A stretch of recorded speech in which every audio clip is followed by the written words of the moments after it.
Hello everyone, welcome to my YouTube channel Social Warrior for Historical Content। जैसा कि इस series में मैं क्लास 12th की हिस्ट्री को कवर करवा रहा हूँ, जिसमें इस सेकंड चैप्टर के किंग्स, फार्मर एंड टाउन्स, जिसमें बेसिकली हम लोग 600 BC से लेकर 600 CE तक के हिस्ट्री को, उसके इतिहास को इस चैप्टर में हम जानने की कोशिश कर रहे हैं। इसमें मैंने 2 लेक्चर ऑलरेडी मैंने ले लिए हैं और वो आपको चैनल पर मिल भी जाएंगे। तो अभी तक हम लोगों ने इस चैप्टर में क्या क्या कवर किया है उसको फिर से रिकॉल कर लेते हैं। तो कुछ जो की पॉइंट्स हैं उस पर डिस्कस कर लेते हैं। और ये जो टाइमलाइन है बहुत इंपॉर्टेंट टाइमलाइन है हिस्ट्री के उसमें। तो सबसे पहले क्योंकि हमें टाइमलाइन पता होनी चाहिए किस समय की हम लोग बात कर रहे हैं और किस तरीके से हमारी हिस्ट्री कवर हो रही है क्लास 12 में। सबसे पहले प्री हिस्ट्री की बात हम करते हैं। प्री हिस्ट्री जिसे हम स्टोन एज कहते हैं, और उसमें जो हमारे पास सोर्सेज होते हैं आर्कियोलॉजिकल लिटरेरी सोर्सेज, तो लिटरेरी सोर्सेज तो प्री हिस्ट्री में अवेलेबल नहीं है, सिर्फ आर्कियोलॉजिकल सोर्सेज हैं, वो भी रिमेन्स के रूप में, ऑसेस के रूप में। चैप्टर 1 उसके बाद हम लोगों ने क्लास 12th के में हमारा जो है वो इंडस वैली सिविलाइजेशन का है। इंडस वैली सिविलाइजेशन को बेसिकली हम प्रोटो हिस्ट्री से कनेक्ट करते हैं, और इंडस वैली सिविलाइजेशन का जो टाइम ऑफ पीरियड है वो 2600 BCE से लेकर 1800 BCE तक का है। इसमें हमारे पास जो सोर्सेज हैं वो लिमिटेड हैं, आर्कियोलॉजिकल सोर्सेज भी हैं और लिटरेरी सोर्सेज भी हैं। लेकिन लिटरेरी सोर्सेज को आज तक हम अंडरस्टैंड नहीं कर पाए। इसकी स्क्रिप्ट को सिंधु घाटी सभ्यता में स्क्रिप्ट हमें मिली है, वो भी साइन लैंग्वेज के रूप में मिली है, जिसमें कई सारे ये लोग पिक्चर्स बनाते थे। ठीक है, तो हम इनकी इस लैंग्वेज को डिकोड नहीं कर पाए अभी तक। उसके बाद जो एनसीईआरटी ने चैप्टर डिलीट कर दिया है, क्योंकि इसके बाद चैप्टर 1 के बाद आपको डायरेक्ट इस टाइम फ्रेम में लाया जाता है 600 BCE से लेकर 600 CE तक। तो बीच में बहुत सारे चेंजेस भी होते हैं उस टाइम में, और उस टाइम में एक टाइम ऑफ पीरियड और भी आता है जो ओल्ड एनसीईआरटी में है, वैदिक एज। वैदिक काल के बारे में ओल्ड एनसीईआरटी में था, लेकिन न्यू एनसीईआरटी में इसे डिलीट कर दिया गया। तो वैदिक काल का जो टाइम ऑफ पीरियड है वो 1500 से लेकर 600 BCE तक का है। वैदिक काल को बेसिकली हम 2 टाइम ऑफ पीरियड में अलग अलग में हम उसे डिवाइड करते हैं, जिसमें हमारा पहला है अर्ली वैदिक पीरियड 1500 से 1000 BCE, और सेकेंड है हमारा लेटर वैदिक पीरियड जो 1000 से 600 BCE तक का है। अर्ली वैदिक पीरियड, अब अगर बात करें इस टाइम ऑफ पीरियड के सोर्सेस की, जैसा कि हमें पता है हम हिस्ट्री को सोर्सेस की हेल्प से ही रिकंस्ट्रक्ट करते हैं। बीते हुए समय में क्या होगा, क्या हुआ होगा, इसके बारे में हम जो भी अनुमान लगाते हैं वो हम सिर्फ सोर्सेस की हेल्प से ही अनुमान लगाते हैं। तो sources, literary sources, archaeological sources, 2 तरह के सोर्सेज की हेल्प से हम हिस्ट्री को रिकंस्ट्रक्ट करते हैं। तो जिसमें इस वैदिक काल में हमारे पास जो लिटरेरी सोर्सेज अवेलेबल हैं और इसकी लैंग्वेज को भी हम समझते हैं, अंडरस्टैंड करते हैं। और जब आप किसी भी टाइम ऑफ फ्रेम में किसी भी समय काल की लैंग्वेज को डिकोड कर लेते हैं तो आपके पास बहुत ज़्यादा इंफॉर्मेशन उस टाइम की, उस बीते हुए समय की आपके पास बहुत ज़्यादा जानकारी उपलब्ध हो जाती है। और उसके बाद हमारा जो टाइम ऑफ पीरियड आता है वो आता है चैप्टर 2 जो है आपका अर्ली किंग्स और किंगडम्स। चैप्टर 2 जो है वो बेसिकली 600 BCE से लेकर 600 CE तक के टाइमलाइन को कवर करेगा। और सिर्फ चैप्टर सेकेंड ही क्या, जो आपकी क्लास 12 की NCERT का पहला वॉल्यूम है, फर्स्ट वॉल्यूम जो है, वो बाकी के इंडस वैली सिविलाइजेशन को हम छोड़ दें तो बाकी के जो 3 चैप्टर्स हैं वो 600 BCE से लेकर 600 CE तक के टाइम ऑफ पीरियड के पॉलिटिकल, रिलीजियस, कल्चरल, इन सब चीज़ों को कवर करते हैं। तो जिसमें से हम लोग पहले उस 600 BCE से लेकर 600 CE तक के टाइम ऑफ फ्रेम का पहला चैप्टर हम मान के चलें कि हम लोग इस समय डिस्कस कर रहे हैं, जिसमें मैंने ऑलरेडी 2 लेक्चर ले लिए। और ये टाइमलाइन, जितनी भी क्लासेस होंगी हमारी, इस टाइमलाइन पर बार बार डिस्कशन होगा, क्योंकि ये टाइमलाइन बहुत इंपॉर्टेंट है। और सेकेंड चैप्टर जो है बेसिकली वो 1200 साल के इतिहास को कवर करता है। 1200 ईयर्स की हिस्ट्री को हम लोग कवर करेंगे चैप्टर सेकेंड, थर्ड और फोर्थ में, ठीक है, क्योंकि आपके एशियंट वाले पार्ट में 4 चैप्टर हैं, जिसमें एक एशियंट का है और सेकेंड, थर्ड और फोर्थ आपका 600 BCE के लेकर 600 CE से रिलेटेड है। ओके, तो चैप्टर सेकेंड जो हमारा स्टार्ट होता है वो स्टूडेंट 600 BCE से स्टार्ट होता है 600 CE तक की ये सेकेंड चैप्टर, थर्ड चैप्टर और फोर्थ चैप्टर चलेगा। बेसिकली अभी हमारा फोकस सेकेंड चैप्टर पे रहेगा। तो सेकेंड चैप्टर में ये जो 1200 ईयर्स की हिस्ट्री है, जो इतिहास है, इसके चेंजेस को समझेंगे कि उस टाइम ऑफ फ्रेम में भारत में क्या पॉलिटिकल, इकोनॉमिक चेंजेस हो रहे थे। तो basically chapter second covered the 1200 years history. This chapter deal very comprehensive. Post Harappan period के बाद इंडिया में क्या चेंजेस हुए थे उसको लेकर ये सेकेंड, थर्ड और फोर्थ चैप्टर डिस्कस होगा, ठीक है। और चीज़ें कैसे बदलती हैं इन पर हम लोग डिस्कस करेंगे। ये सब मैंने आपको कवर करवा दिया था। और इस चैप्टर में हमें इंडिया में सबसे पहली बार, फर्स्ट टाइम इंडिया में पॉलिटिकल यूनिट्स मिलती हैं, ठीक है, पॉलिटिकल यूनिट्स मिलती हैं जिन्हें हम अर्ली स्टेट्स कहते हैं। और फिर यही अर्ली स्टेट्स जनपद में बदलते हैं और ये जनपद से महाजनपद में बदलते हैं और फिर ये अंपायर में बदलते हैं। तो 16 महाजनपद पर आज हमारी बात होनी है। आज का जो हमारा लेक्चर है वो पूरी तरीके से इन अर्ली स्टेट्स पर फोकस रहने वाला है। तो बहुत ही फोकस के साथ आप इस लेक्चर को अटेंड करें और प्रॉपर NCERT बुक के साथ line to line deep analysis आप मेरे साथ करें, क्योंकि NCERT में एनालिसिस आप जितना ज़्यादा करेंगे उतना ज़्यादा आपकी एबिलिटी बढ़ती जाएगी। चीज़ों को आप अलग तरीके से थिंकिंग करना शुरू कर देंगे, जो कि दूसरे लोग नहीं करते, ठीक है। तो आप अगर मेरे साथ जुड़े रहेंगे तो आपका जो थिंकिंग करने का तरीका है आप ये पाओगे कि वो बिल्कुल आपका बदल गया है, आपकी अप्रोच पूरी तरीके से चेंज हो गई है। तो आज का जो हमारा फोकस रहने वाला है वो अर्ली स्टेट्स में रहने वाला है। उससे पहले मैंने बहुत ही डीप में डिस्कशन किया है ऑलरेडी। लेक्चर 1 और लेक्चर 2 आप जाइए और प्लेलिस्ट में उसको देखिए, उसमें मैंने बहुत डीपली चीज़ों को डिस्कस किया है ऑलरेडी। तो आज स्टार्ट करते हैं अपना आज का टॉपिक, अर्ली स्टेज 2 पॉइंट। ये सब ऑलरेडी डिस्कस हो चुका है। तो आज का जो हमारा फोकस रहेगा चैप्टर में वो हमारा अर्लीस्ट स्टेट्स पर फोकस रहने वाला है। ओके, सेकेंड टॉपिक पर तो स्टार्ट करते हैं। 2.1 the 16 Mahajanapada. The 16th century BCE is often regarded as a major turning point in early Indian history।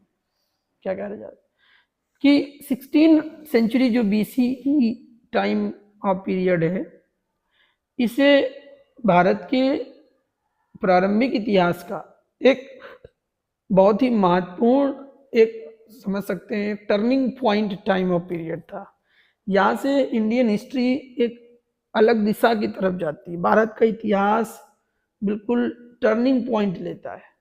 तो 600 सेंचुरी बीसीई, 600 सेंचुरी बीसीई ये जो टाइम ऑफ फ्रेम है, रिगार्डेड इस पीरियड को आप बिल्कुल ध्यान से समझ लीजिए कि जो 600 बीसीई है, इसे अर्ली इंडियन हिस्ट्री में बहुत ही टर्निंग पॉइंट माना जाता है इस टाइम को, क्योंकि 600 बीसीई के बाद इसके आगे जो भी टाइम ऑफ पीरियड चलेगा, जो भी हम धीरे धीरे आगे बढ़ेंगे समय की ओर, तो हमें बहुत सारे पॉलिटिकल चेंजेस, इकोनॉमिक चेंजेस और सोशल चेंजेस हमें इंडिया में दिखाई देंगे, राजनीतिक, आर्थिक और सामाजिक बदलाव।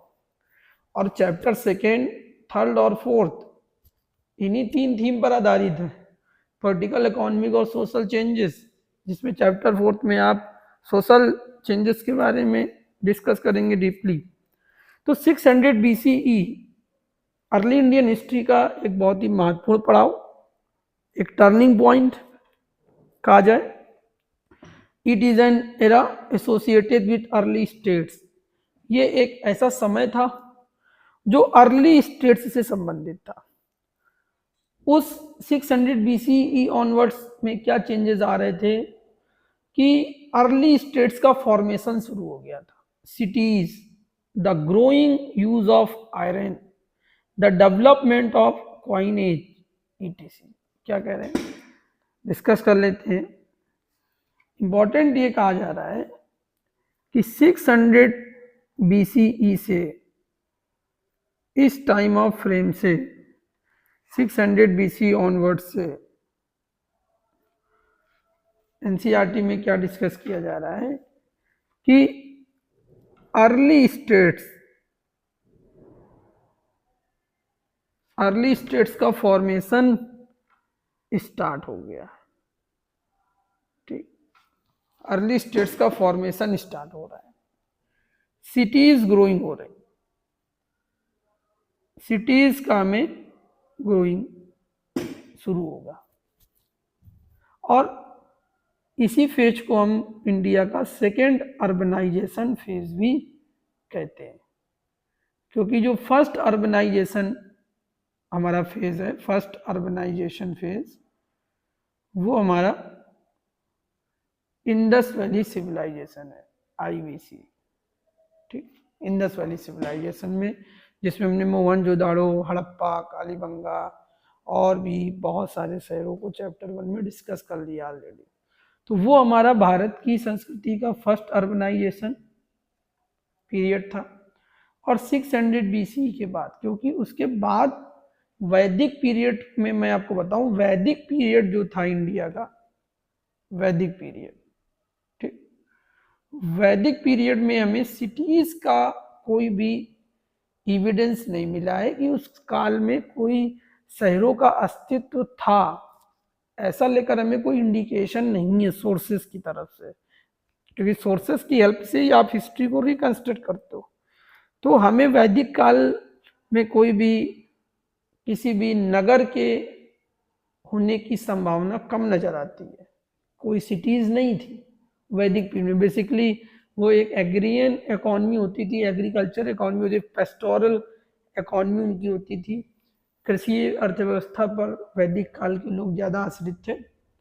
ठीक है, तो वैदिक पीरियड में अर्बनाइजेशन नहीं होने का इंडिकेशन है। और सबसे पहला जो हमारा अर्बनाइजेशन होता है वो इंडस वैली सिविलाइजेशन में होता है। बहुत ही मॉडर्न सिटीज का डेवलपमेंट सिंधु घाटी सभ्यता के, हड़प्पा के सभ्यता के लोगों ने किया। उसके बाद भारत का सेकेंड अर्बनाइजेशन का जो फेज शुरू होता है वो 600 बीसी ऑनवर्ड से ही शुरू होता है। ये बहुत इंपॉर्टेंट है, अलग अलग वेरियस कॉम्पिटिटिव एग्जाम्स में पूछा जाता है कि इंडिया के सेकेंड अर्बनाइजेशन का फेज क्या था, कहाँ से भारत के सेकेंड अर्बनाइजेशन की शुरुआत हुई। तो 600 बीसी ऑनवर्ड से। ठीक, तो ये जो एक टाइम फ्रेम था, इसमें अर्ली स्टेट्स का फॉर्मेशन हो रहा था, सिटीज ग्रोइंग कर रही थी। ठीक, इसके साथ साथ एनसीईआरटी क्या कह रहा है, the development of coinage and the use of iron, इसमें यूज ऑफ आयरन इंपॉर्टेंट है, यूज ऑफ आयरन, लोहे का प्रयोग बढ़ता है।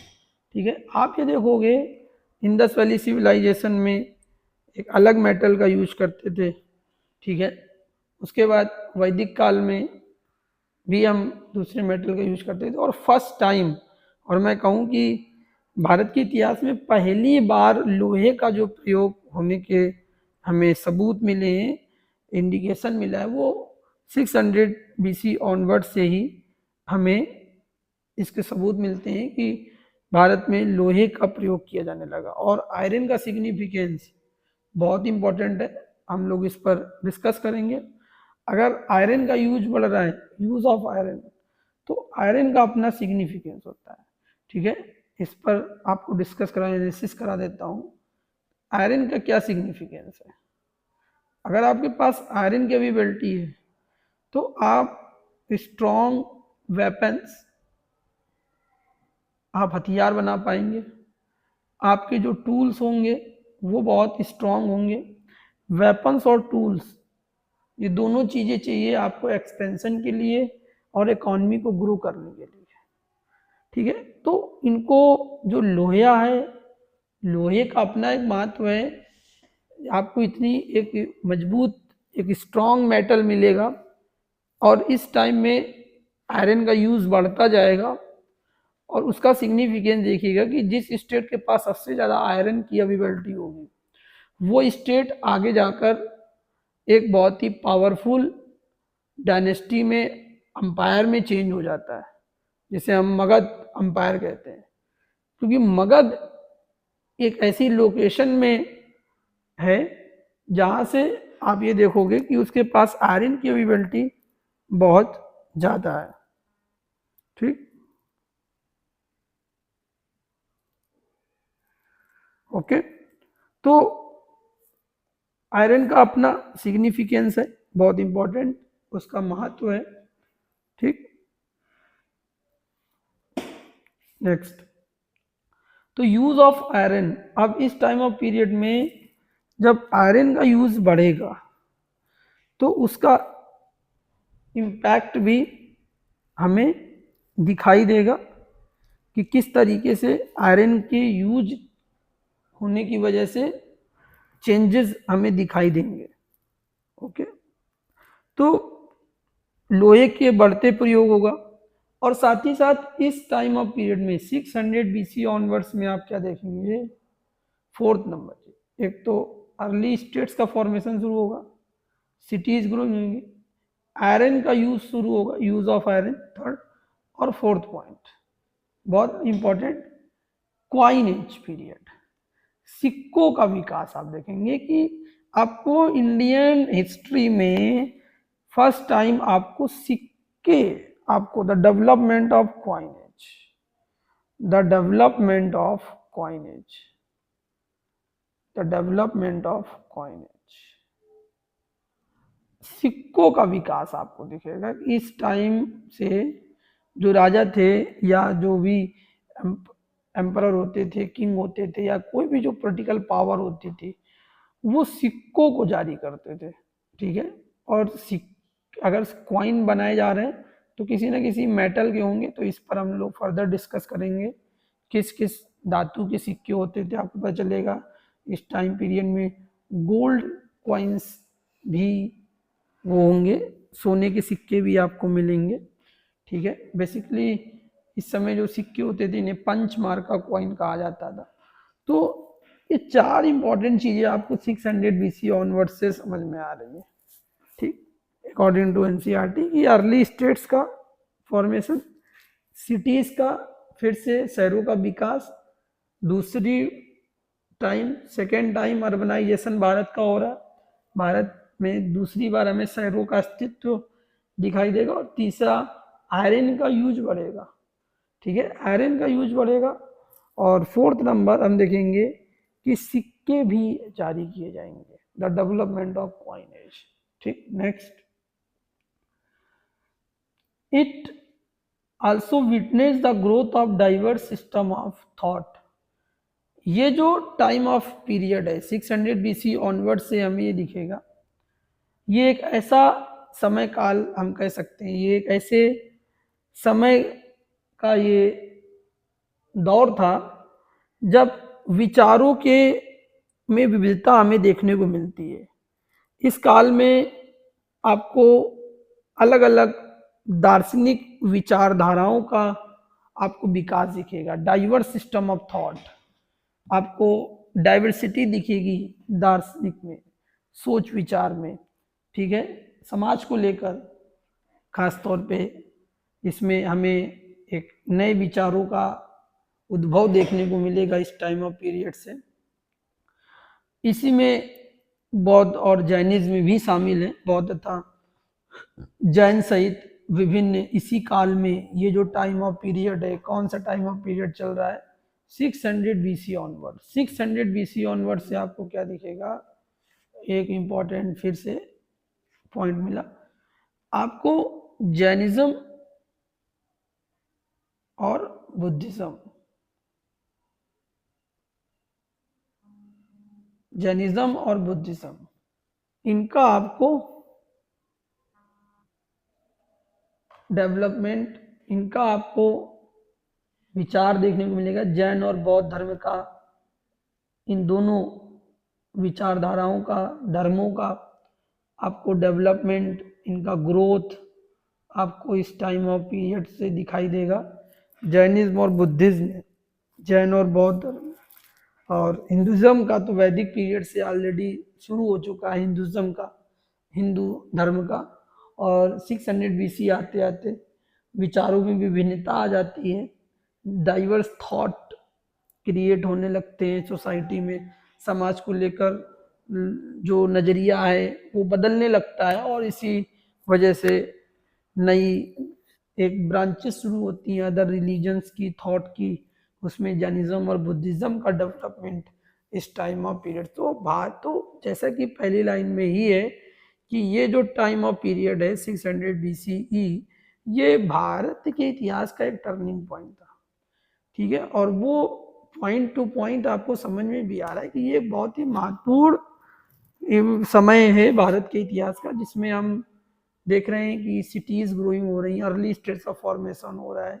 आयरन का यूज शुरू हो गया है, और आयरन का अपना एक सिग्निफिकेंस है, इस पर हम लोग डिस्कस भी करेंगे। और फोर्थ हम देख रहे हैं कि सिक्कों का भी विकास हो रहा है इस टाइम ऑफ पीरियड से, और डाइवर्स सिस्टम ऑफ थॉट भी डेवलप हो रहे हैं। जैनिज्म और बुद्धिज्म का विकास भी इसी काल में होता हुआ आपको दिखाई देगा, including early Buddhist and Jain text.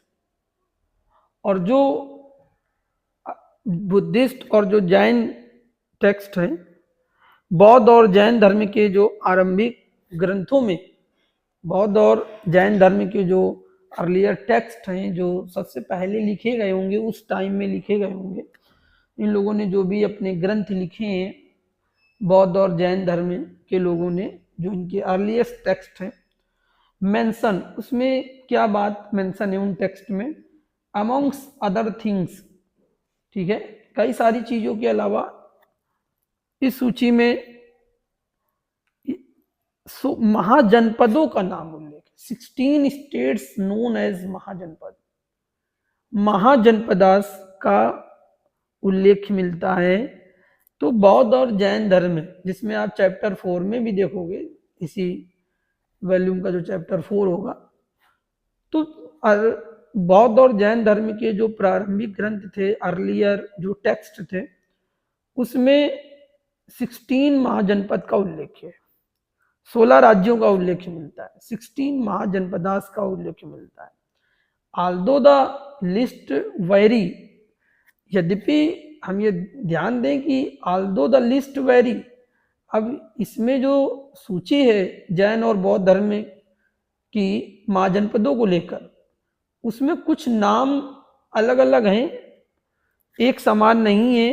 वो जो सूची है, जो लिस्ट है, उसमें जो महाजनपदों के नाम हैं, उसमें से थोड़ा सा डिफरेंस है उस लिस्ट में, ठीक है। लेकिन फिर भी कौन कौन से बेसिकली कौन कौन से महाजनपदों का महाजनपदास का जिक्र है जैन और बौद्ध धर्म के प्रारंभिक ग्रंथों में, तो वजी, मगध, कोशला, कुरु, पंचाल, गंधार, अवंती, एक्टिव फ्रिक्वेंटली, ये जो महाजनपदास है कौन कौन से, आपके मगध, वजी, कोसला, कुरु, पंचाल, गंधार और अवंती जैसे जो नाम है वो प्राय मिलते हैं फ्रिक्वेंटली। मतलब ये आपको जब भी आप जैन और बौद्ध धर्म के जो बहुत पुराने ग्रंथ हैं उनको आप पढ़ेंगे तो आपको ये नाम बार बार मिलेंगे, अक्योर फ्रिक्वेंटली, बार बार आपको ये नाम आपको दिखाई देंगे। कौन कौन से, वजी, Magadha, Kosala, Kuru, Panchala, Gandhara and Avanti, occur frequently. तो स्पष्ट तौर पर these were amongst the most important mahajanapadas.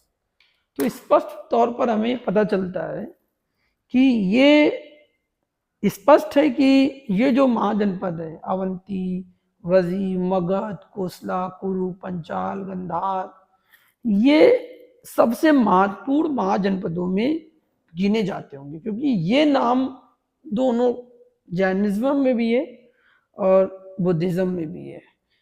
उनके ग्रंथों में भी ये नाम, ये कॉमन महाजनपदास आपको मिलेंगे और उनकी लिस्ट में भी, दोनों की लिस्ट में ये कुछ कॉमन महाजनपद हैं जो दोनों में मिलते हैं। तो इससे हमें इंडिकेशन क्या मिलता है, एनालिसिस कीजिए आप, इससे हमें इंडिकेशन मिलता है कि ये उस समय के सबसे महत्वपूर्ण महाजनपद होंगे। ओके, तो कौन कौन से, वजी, मगध, कोसला, कुरु, पंचाल, गंधार, अवंती, प्राय हमको ये मिलते हैं। तो स्पष्ट तौर पर ये उस समय के बहुत ही महत्वपूर्ण महाजनपदों में शामिल होंगे और अमंग। तो इतना हमारा डिस्कस हो गया। तो इनकी मैपिंग, क्वेश्चन आपसे मैप बेस्ड क्वेश्चन बहुत पूछेगा, मैप आधारित, मैप बेस्ड क्वेश्चंस इसमें आपके साथ बहुत ज़्यादा डिस्कस किया जाएगा। मैप तो आपको लोकेशन पता होनी चाहिए, मैप बेस्ड क्वेश्चंस की। ओके, तो मैप में आपको इन्हें लोकेट करना आना चाहिए। तो लेट्स सी, तो हम मैप देख लेते हैं, इनकी लोकेशन जो बहुत इंपॉर्टेंट है। ये दिस इज, आपसे क्वेश्चन कैसे करेगा कॉम्पिटिटिव एग्जाम में, ठीक है, या आप ग्रेजुएशन कर रहे हैं इंडियन हिस्ट्री से, तो आपसे लोकेशन कैसे क्वेश्चंस करेगा मैं बताता हूं। आपसे 2 या 3 टाइप्स के क्वेश्चंस मैप बेस्ड बनते हैं। आपसे पूछा जाएगा कि हिमालयन रीजन में जो महाजनपदास थे उनके नाम बताइए या उनको लोकेट कीजिए, ठीक, मेंशन कीजिए। तो हिमालयन रीजन में या हिमालयन के जो फुट हिल्स हैं, ठीक, मतलब हिमालय पर्वत के बिल्कुल नीचे वाले हिस्से में, ठीक है, फुट हिल्स में, तो आपको जैसे मध्य प्रदेश मिलेगा, ठीक है, वजी, ये आपके हिमालयन माउंटेन, तो आपको हिमालय के फुट हिल्स में कुछ स्टेट्स मिलेंगे, कुछ महाजनपदास मिलेंगे उस समय के। ये तो एक तरह से आपको याद रखना होगा। सेकंड, आपसे ईस्टर्न मोस्ट, एक बार ये क्वेश्चन पूछा भी जा चुका है, ईस्टर्न मोस्ट महाजनपद कौन था, ईस्टर्न मोस्ट महाजनपद का नाम बताइए। तो अंग प्रदेश, ठीक। ये इस तरह से मैप बेस्ड क्वेश्चन आपसे पूछे जाएंगे। ईस्टर्न मोस्ट महाजनपद, तो ईस्टर्न मोस्ट कौन सा, अंग, या ईस्टर्न मोस्ट महाजनपदास के नाम से तो वंग भी आ जाएगा, ठीक। तो ईस्टर्न मोस्ट ऑलरेडी ये क्वेश्चन पूछा जा चुका है, ईस्टर्न मोस्ट महाजनपद का नाम। तो आपको भारत के मानचित्र में, देश के मानचित्र में ये 16 महाजनपद का लोकेशन आपको बिल्कुल आना चाहिए कि कौन से महाजनपद किस डायरेक्शन में। ठीक है, जब हम एनसीईआरटी कवर करते हैं या कोई भी बुक कवर करते हैं तो हमारी अप्रोच उसको रीडिंग करने की बहुत सही होनी चाहिए कि किस तरह से क्वेश्चन आने वाला है, क्वेश्चन क्या पूछ सकता है, हमें उसके लिए रेडी होना है। ठीक है, तो आप जब बहुत ही डीप एनालिसिस करोगे और फिर जब आपको पता चलेगा कि हमें इस तरह से स्टडी करना है, जब आप बहुत ही गहराई से अध्ययन करेंगे तो आपकी जो पॉइंट टू पॉइंट है वो क्लियर होते जाएंगे। हाँ, इसी में तीसरा जो टाइप का आपसे पूछा जा सकता है कि सबसे साउदर्न मोस्ट महाजनपद, साउदर्न मोस्ट महाजनपद, तो वो कौन सा है? असमक, विंध्याचल के नीचे, ये आपकी विंध्याचल पर्वतमाला, तो इसके नीचे असमक। ठीक है, असमक जो है वो आपको साउथ में मिल जाएगा, असमक। इसी तरीके से असमक हो गया, और आपको नॉर्थ वेस्ट रीजन में क्वेश्चन कर सकता है, नॉर्थ वेस्ट रीजन में। ओके, तो आपसे नॉर्दर्न वेस्ट महाजनपदास के नाम आपको लोकेट करने के लिए पूछा जा सकता है, northern most mahajanapadas. Okay, northern most mahajanapadas, तो नॉर्दर्न मोस्ट महाजनपदास में आपके कंबोज और गंधार याद रखिएगा। तो ये आपसे कुछ इम्पोर्टेंट क्वेश्चंस जो आपसे अलग अलग कॉम्पिटिटिव एग्जाम्स में आपसे पूछे जा सकते हैं। ईस्टर्न मोस्ट महाजनपद का नेम, सदर्न मोस्ट महाजनपद कौन सा है, नॉर्थ वेस्ट में कौन से महाजनपद है, एज वेल एज गंगा और से कौन से क्वेश्चन यहाँ पे बनेगा आपका, ये जो रीजन है ये वाला। ओके, दिस रीजन ये, तो गंगा वैली, गंगा और यमुना के मैदान में आने वाले महाजनपद, गंगा और यमुना के बेस, तो गंगा यमुना रीजन में कौन कौन से महाजनपद हैं, इसको भी, ये भी एक क्वेश्चन। तो आपको कुरु, पंचाल, कोसला, काशी, मगध, वजी, ये आपके गंगा यमुना के मैदान में। इसके साथ साथ आपसे इंडिया के वेस्ट पार्ट के महाजनपदास के नाम पूछ सकता है, तो अवंती, मत्स्या, सूरसेन। तो आपको इस तरीके की अप्रोच रखनी है, महाजनपदों का जो लोकेशन है वो आपको बहुत अच्छे से आना चाहिए। तो मैप आपको फिल करना, मैप फिल करना आना चाहिए महाजनपद का लोकेशन का। ठीक है, किस तरीके से आपकी अप्रोच रहेगी, आई होप आपको समझ में आ गया होगा कि गंगा यमुना के मैदानी क्षेत्र के महाजनपद का नाम, सदर्न मोस्ट जो महाजनपद है वो असमक है, हिमालयन रीजन के महाजनपद कौन है, ईस्टर्न मोस्ट महाजनपद आपका अंग है, उसकी कैपिटल पूछ सकता है। ठीक है, तो इन कैपिटल के लिए भी आप रेडी रहिए, कोई सा भी पूछ लिया उसने, उसकी कैपिटल पूछ सकता है। तो आप इस तरीके से इसको, मैप को बहुत अच्छे से, लोकेशन को प्रिपेयर करें। ओके, नेक्स्ट आते हैं हम लोग, while most mahajanapadas were ruled by Kings. हमें क्या पता चलता है कि अधिकतर जो महाजनपदास थे, ये जो आपको कितने महाजनपदास मिले, 16 महाजनपदास, ये टोटल आपके हैं 16 महाजनपद। ओके, डिस्कस कर लेते हैं, हम नाम लिख लेते हैं, 16 महाजनपद। तो ये जो 16 महाजनपद है हमारे, इनमें से अधिकतर में जो पॉलिटिकल सिस्टम है वो आपको ओलिगार्की, मोनार्की सिस्टम मिलेगा। ठीक है। तो अर्लीस्ट स्टेट्स में 2.1 में जो 16 महाजनपद हैं हमारे, द अर्लीस्ट, तो 16 महाजनपद जो हैं, द 16 महाजनपदास, महाजनपद, ओके, देख लीजिए। नंबर 1 आपका अल्फाबेटिकल चलूंगा मैं, आंध्र प्रदेश, अवंती, और एक आपका अस्मक, अस्मक,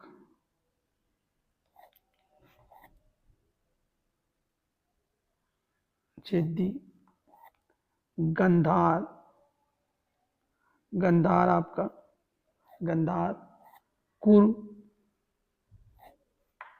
कुरु, कोसला, कुरु, कोसला, काशी, कुरु, कोसला, काशी, कंबोज, कंबोज, कंबोज, मगध, ये बहुत इंपॉर्टेंट महाजनपद है, मगध, मत्स्य,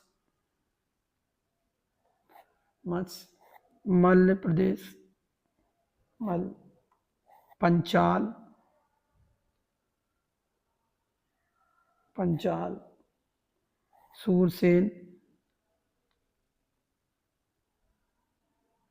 सूरसेन, वस्त, वस्त, वजी, और आपका वंग।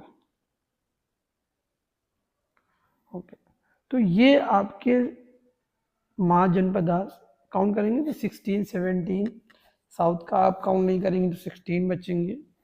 ओके, तो ये आपके महाजनपदास। तो एनसीईआरटी में हमारे क्या दिया जा रहा है कि इनमें से जो कुछ महाजनपदास थे स्टूडेंट्स, इनमें से जो कुछ महाजनपदास थे, हमें क्या देखने को मिलेगा कि इसमें से जो इनका पॉलिटिकल सिस्टम है उसमें हम ये पाएंगे कि इन महाजनपदों में कुछ में आपको मोनार्की सिस्टम मिलेगा और कुछ में ओलिगार्की सिस्टम मिलेगा। देख लेते हैं, कुछ में रिपब्लिकन सिस्टम भी आपको दिखाई देगा। तो एनसीईआरटी में क्या है, let's discuss. While most mahajanapadas were ruled by Kings, अधिकतर जो बेटा महाजनपदास थे वहां पे राजा शासन करते थे कितने, 16 महाजनपद से, और अधिकतर में 16 में से ज्यादातर में किंग्स रूल करते थे, रूल्ड बाय किंग्स। और कुछ जो महाजनपदास हैं नोन एज गण या संघ, कुछ महाजनपदास जो आपके हैं वो गण या संघ के रूप में जाने जाते हैं, गण या संघ, गणतंत्र, रिपब्लिक कहते हैं ना, India is the mother of democracy.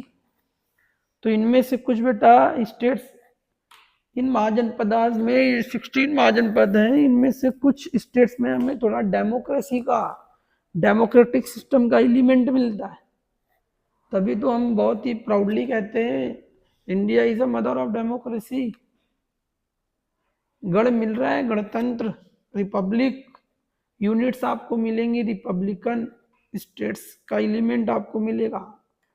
Obviously उस समय पूरे डेमोक्रेटिक सेटअप नहीं होगा, इलेक्शन उस तरह से नहीं होते होंगे जैसे आज होते हैं, लेकिन हाँ एलिमेंट तो मिल रहा है आपको, कुछ तो लोकतांत्रिक मूल्यों की चीजें मिलेंगी। जैसे कि जो भी डिसीजंस होते थे, मैं बताता हूँ किस तरह का डेमोक्रेटिक या रिपब्लिकन सिस्टम होगा। जो भी डिसीजन लिए जाते होंगे वो डिस्कशन से लिए जाते होंगे, कई लोगों से डिस्कस किया जाता होगा। जैसे कि मोनार्की सिस्टम में क्या होता है कि मोनार्की सिस्टम में बेसिकली एक ही पर्सन, 1 पर्सन का रूल होता है, राजा ही केवल सारे डिसीजंस लेता है। लेकिन जब आप डिस्कशन कई लोगों से करते हो, तो आपने पॉलिटिकल साइंस में पढ़ाई है, डेमोक्रेसी का फीचर है डिस्कशन एंड डेलिब्रेशन। चर्चा करना लोकतंत्र का एलिमेंट है, उसकी विशेषता है कि हर फैसला एक लंबे दौर की बातचीत और विचार विमर्श के बाद लिया जाता है। तो इनमें से कुछ अर्ली स्टेट्स में, इनमें से कुछ 16 महाजन पदार्थ में ये एलिमेंट हमें मिलेंगे। तो अधिकतर महाजन पदार्थ में तो जो शासन है वो राजा के द्वारा किया जा रहा है, वर रूल्ड बाय किंग। अधिकांश महाजन पदों पर राजा का शासन होता था, लेकिन गढ़ और संघ के नाम से प्रसिद्ध राज्यों में जो महाजनपद गढ़ या संघ कहलाते थे, मतलब तो अभी मैं किसी भी महाजनपद का नाम नहीं लूंगा, मान लेता हूँ कोई भी एक्स महाजनपद है, अगर वो एक्स महाजनपद किस नाम से कहलाया जा रहा है, उसे गढ़ कहा जा रहा है कि ये जो महाजनपद है ये गढ़ है या संघ कहा जा रहा है, उसे गढ़ या संघ। वर ओलिगार्कीज, ठीक है, ओलिगार्की व्यवस्था थी। ओलिगार्कीज का मतलब क्या होता है, जिसमें कई लोगों का समूह शासन काम करता है। कई वेयर ओलिगार्की सिस्टम क्या होता है, जिसमें बेटा ओलिगार्की सिस्टम बेसिकली आप ये समझ लीजिए, ओलिगार्की सिस्टम में पावर ऑफ शेयरिंग का एक थोड़ा सा आपको एलिमेंट मिलेगा। ओलिगार्की जिसमें कई लोगों का शासन होता है। जैसे कि आज आप मोदी जी की कैबिनेट से समझ सकते हो कि सिर्फ प्राइम मिनिस्टर शासन नहीं कर रहे हैं, रक्षा मंत्री भी हैं, फॉरेन मिनिस्टर भी है, फाइनेंस मिनिस्टर भी है, होम मिनिस्टर भी है, डिफेंस मिनिस्टर भी है। आप देख रहे हो कि कई एक ग्रुप है और उस ग्रुप में कई सारे लोग हैं जो रूल कर रहे हैं। बेसिकली कुछ इसी तरह का सिस्टम हमें 600 BC ऑनवर्ड्स में कुछ महाजनपदों में दिख रहा है, जिसमें एक पर्सन के पास पावर नहीं है, पावर शेयरिंग हमें दिखाई दे रही है। ये कहने का मतलब है ओलिगार्की में आपको थोड़ा सा पावर शेयरिंग का कॉन्सेप्ट मिलेगा, ठीक है, पावर शेयरिंग हो रही है। और वो पावर शेयरिंग हो रही है कई पर्सन्स के बीच में, और ये लोग मिलकर रूल कर रहे हैं उस गढ़ में या उस संघ में। जबकि कुछ महाजनपद ऐसे हैं जहाँ पे केवल एक ही व्यक्ति का रूल है, जिसे हम monarchy system, pure monarchy system कह रहे हैं।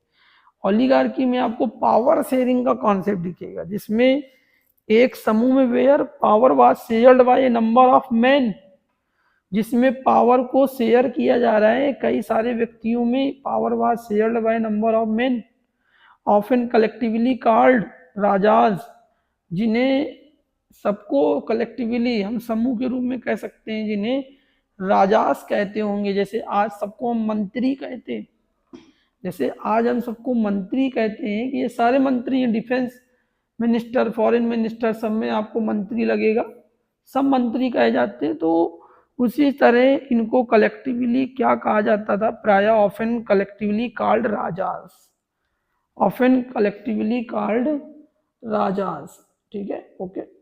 तो कुछ इस समूह का प्रत्येक व्यक्ति, तो ये जो आपका समूह है, ये जो ग्रुप है ओलिगार्की सिस्टम में, जिसमें पावर शेयर की जा रही है, ठीक है, power was shared by number of man often collectively called rajas, इन सबको हम क्या कह रहे हैं, राजास, ओके बेसिकली। तो बहुत अच्छे से आप एनसीईआरटी का डीप एनालिसिस करें। तो 16 महाजनपद में से हमें क्या पता चल रहा है, लेट्स डिस्कस। 16 महाजनपद में स्टूडेंट हमें ये पता चल रहा है कि इनमें से सम महाजनपद में इनमें से कुछ महाजनपद में आपको दिखेगा किंग का रूल, राजा का रूल मिलेगा, यानी pure monarchy system, pure monarchy system. और कुछ महाजनपदों में और कुछ सम महाजनपद में हमको मिलेगा पावर शेयरिंग का कॉन्सेप्ट। पावर शेयरिंग हो रही है, पावर को शेयर किया जा रहा है, ठीक, इन मैनी पर्सन्स, ठीक, सम कर देते हैं, मैनी नहीं रहेगा, इन सम पर्सन, कुछ लोगों में पावर को शेयर किया जा रहा है, इसे हम ओलिगार्की सिस्टम कह रहे हैं। ठीक है, तो यहाँ पे हमें पॉलिटिकल सिस्टम हमको मिल गया है कि उस समय की राजनीतिक व्यवस्था क्या थी, उस समय की पॉलिटिकल सिस्टम क्या था। तो उस समय का जो पॉलिटिकल सिस्टम था 600 BC ऑनवर्ड्स में, वो बेसिकली दो तरह का दिख रहा है, एक मोनार्की सिस्टम दिख रहा है और एक हमें ओलिगार्की सिस्टम दिख रहा है, जिसमें पावर को शेयर किया जा रहा है कुछ व्यक्तियों में, जिनके ग्रुप को, और उस ग्रुप में जो भी जितने भी व्यक्ति हैं, ये जो भी मैंने बनाए 1 2, तो इसमें से कोई डिफेंस का होगा, कोई आपका फाइनेंस मिनिस्टर होता होगा, इसी तरह से जिम्मेदारियां दी जाती होंगी। ठीक है, तो इनमें से सभी को राजास कहा जाता था, जैसे आज सभी को मंत्री कहा जाता है। ठीक है, जो ग्रुप है तो वो सबको मंत्री कहते हैं हम, प्रधानमंत्री, रक्षा मंत्री, ये सब। तो इसी तरीके से इसमें सबको राजा बोलते थे। Okay, both Mahavira and Buddha belong to such gana. तो दोनों ही, चाहे महावीर हो चाहे बुद्ध हो, वो ऐसे ही गण संघ से आते थे। ठीक है, महावीर और जो बुद्ध आपके दो पर्सन हैं, महावीर और गौतम बुद्ध, ये बेटा ऐसे महाजनपद से आते थे जिनका महाजनपद एक गणसंघ था। मोनार्की सिस्टम नहीं था इनके यहाँ, गणसंघ था, गण से आते थे। ऐसे ही ये महाजनपद से बिलोंग करते थे, महावीर और बुद्ध बिलोंग टू सच गण इन सम इंस्टेंसेस, और कुछ उदाहरणों में हमें मिलता है, as in the case of the Vajji sangha. अब देखिए आपको नाम मिलने शुरू हो गए। तो एक आपका महाजनपद है वजी, वजी भी आपका एक संघ है। ठीक है, ओलिगार्की सिस्टम में चल रहा है वजी। जो राजा है, जो राजाज हैं वजी संघ में, जितने भी मंत्री हैं, जो राजाज हैं, प्रोबेबली कंट्रोल्ड रिसोर्सेज, उनके पास प्राय जो रिसोर्सेज का अच्छा खासा कंट्रोल होता था रिसोर्सेज के ऊपर, जैसे कि लैंड, कलेक्टिवली जमीन बहुत होती थी इन राजास के पास। जैसे आज आप देखो कि हमारे मंत्रियों के पास कितना ज्यादा रिसोर्सेज है कि नहीं, मंत्रियों के पास खूब रिसोर्सेज है कि नहीं। तो उसी तरीके से ये जो पावर उस समय जो राजाज होते थे, या उनको आप मंत्री कहो, उनके पास खूब रिसोर्सेज होता था। जैसे जमीन उस समय रिसोर्सेज के रूप में लैंड आपको मेन मिलेगा, जमीन बहुत इनके पास, जमीन का बड़ा कंट्रोल होता था, बहुत बहुत जमीनें होती थी इन राजास के पास। ठीक है, दे आर एलाइट ग्रुप, बहुत रिच क्लास थे, बहुत ही अमीर वर्ग होता होगा। Yes, such as land collectively, although their histories are often difficult to reconstruct due to the lack of sources। हाँ, बेसिकली इनके इतिहास को फिर से रिकंस्ट्रक्ट करना कठिन है, इस समय के इतिहास को फिर से रिकंस्ट्रक्ट करना कठिन है, क्योंकि हमारे पास सोर्सेज की कमी है, due to the lack of sources. ठीक है, तो सोर्सेज के आप कह सकते हो अभाव में इन राज्यों का जो इतिहास है उसे पूरी तरह नहीं लिखा जा सका है। ये जो महाजनपदास हैं 16 महाजनपदास, इनका हमने पूरा इतिहास नहीं रिकंस्ट्रक्ट कर पाए, हम पूरा इतिहास नहीं लिख पाए। उसकी वजह ये है कि हमें इनसे रिलेटेड जो हमें सोर्सेज मिलने चाहिए उतने भारी मात्रा में हमें नहीं मिले। ठीक है, हमने उतना एक्सकवेशन नहीं किया है, उसके रीजन भी है, उतना एक्सकवेशन हमने क्यों नहीं किया, क्योंकि हम एक्सकवेशन करें कहाँ पे। आप लोग आप देखो बेटा, लैक ऑफ सोर्सेस क्यों है, एनसीईआरटी को बहुत डीप स्टडी किया जाता है, लैक ऑफ सोर्सेस सर क्यों है, वाई। आप देखिए इन महाजनपदास की लोकेशन गंगा यमुना के मैदान पर है बेसिकली ज्यादातर, और भारत में आज सबसे ज्यादा पॉपुलेटेड एरिया कौन सा है, गंगा यमुना का जो प्लेन एरिया है, जो मैदानी क्षेत्र है, वो इंडिया का सबसे डेंसली पॉपुलेटेड एरिया है, डेंस पॉपुलेटेड एरिया। तो आप कहाँ पे एक्सकवेशन करोगे, लोगों के घर गिराकर शहरों को खोद दोगे क्या, जहां पर अगर कोई खाली जमीन है वहां पर तो एक्सकवेशन हुआ है, लेकिन अगर समय के साथ साथ वहां पर एक शहर बस गया है, कोई एक बड़ा कस्बा बस गया है, तो आप पुराने इतिहास को जानने के लिए वर्तमान समय का विनाश तो नहीं करेंगे ना।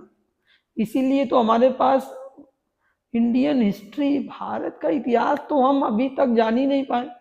एक्सकवेशन वर्क ही पूरा नहीं हुआ है।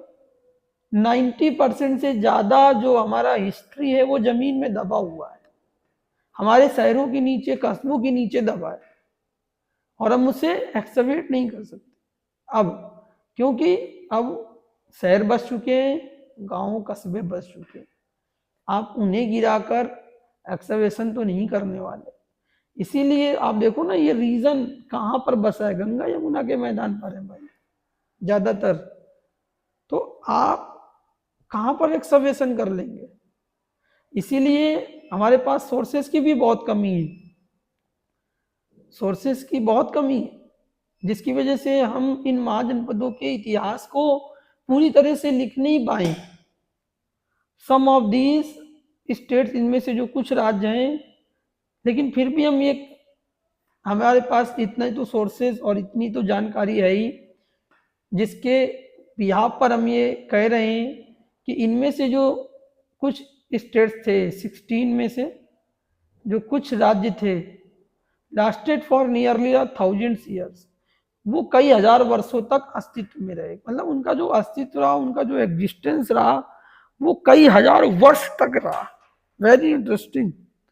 तो मैंने पहले बताया कि 16 महाजनपद होंगे स्टार्टिंग में, उसके बाद ये आपस में फाइट करते हैं, और आप ये पाओगे कि ये पावर और रिसोर्सेस में ज़्यादा से ज़्यादा कंट्रोल है, इसके लिए इनका आपस में कॉन्फ्लिक्ट भी होता है, जिसकी वजह से ये 16 में 4 बसते हैं, और 4 में से फिर 4 आपस में कॉन्फ्लिक्ट करते हैं, और उनमें से एक का नाम मैं बार बार ले रहा हूं, मगध, जिनमें से एक बचेगा मगध, और मगध भारत के इतिहास का पहला साम्राज्य बनेगा, अंपायर बनेगा, मगध साम्राज्य की स्थापना होगी।